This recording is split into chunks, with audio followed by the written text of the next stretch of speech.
G'day viewers, welcome to HKTG TV. Today I've dragged out HT panel van again today.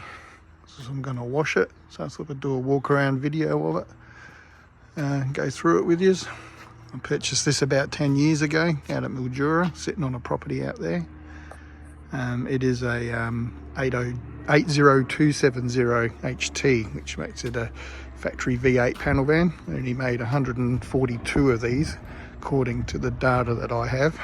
Panel van bodies were built Acacia Ridge, Brisbane and Elizabeth and Adelaide.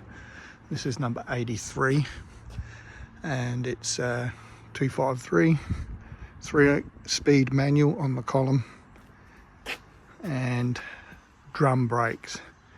So as you can see, the top part of the shell's really good. The panels, I had it. The bonnet's cracker though, but I've got all the panels for it, so it's no problem. Got the parts. We'll go around here, and I think the car's pretty much original paint. Looking for some door trims if anyone's got any. Still got the original dust seals on there. Inside, original floor, not bad in the back. Bit of rust on the front floor. So there is no options on this car at all. All they would have ticked the box is 253 instead of having it as a 161. And it's got the usual no interior light, door switches, no heater, no lighter, would have had no radio,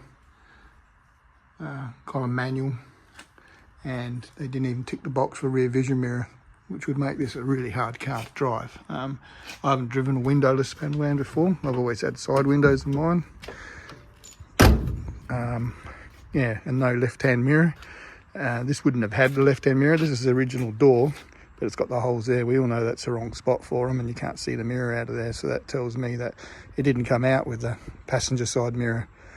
So South Australia and New South Wales, it wasn't mandatory for a commercial to have passenger mirror, but the other states it was mandatory for registration.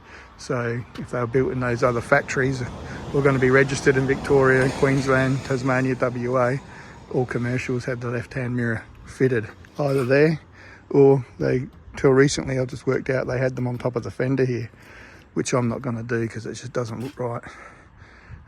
Yeah, someone's drilled an aerial hole in there, but I've got other guards for that. Fenders, guards, wings. Copped it for calling them fenders, but that's what they're listed as.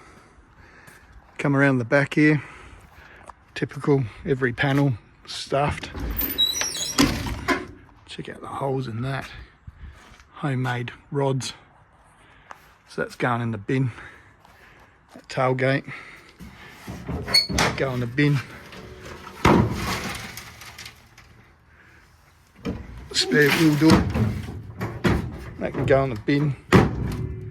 Tail lights, they look a bit too good. I get the feeling I might have put them on there some years ago, tinkering around, or just put a set aside for it.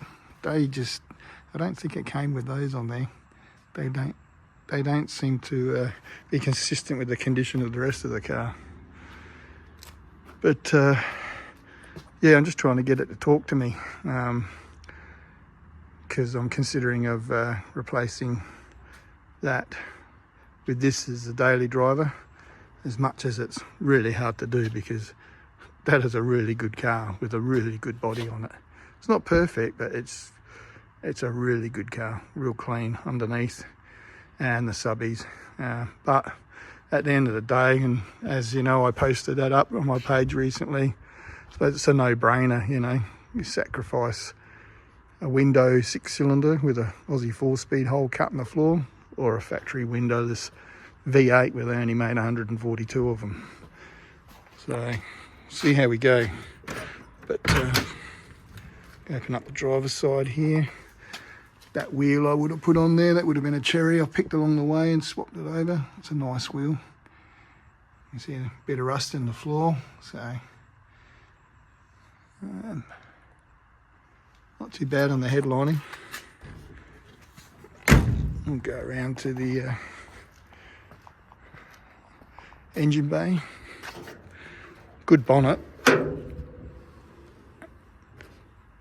And yes, it's got a 6 in it. Haven't cranked it over yet, but that was in it when I got it. I had the original block come with the car. He assured me it was the original block for the car.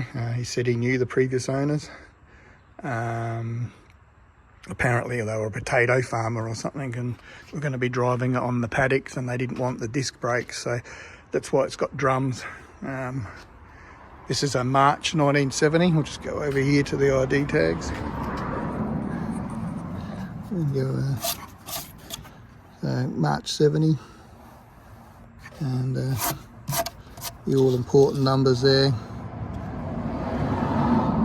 80270, number 83 out of Adelaide, 11A, which is gold, not antique gold, gold, and 11401 cashmere white. See, they haven't been off, but I've actually know of a 5th month 70 HT80437, which is a V8 base model Monaro 253 column manual with drum brakes in Adelaide. Original owner, one owner car.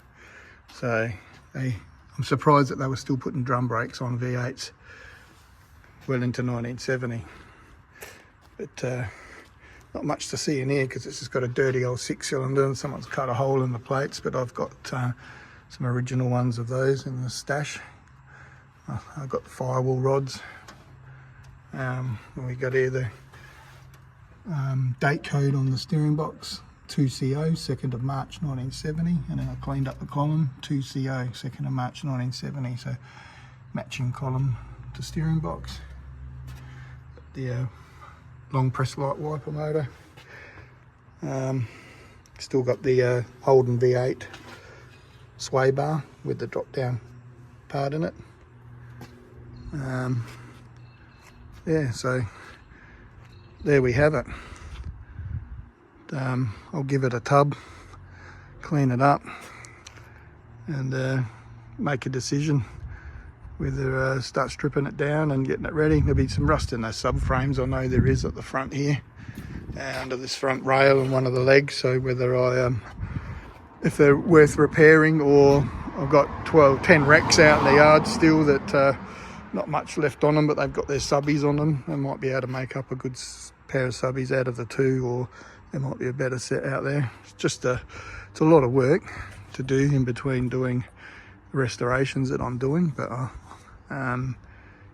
can work on this on Saturdays and get stuck into it and see how we go.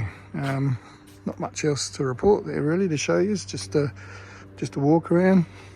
Looks a bit rough, but lots of potential, especially when I suppose I've got the advantage of collecting a few bits over the years.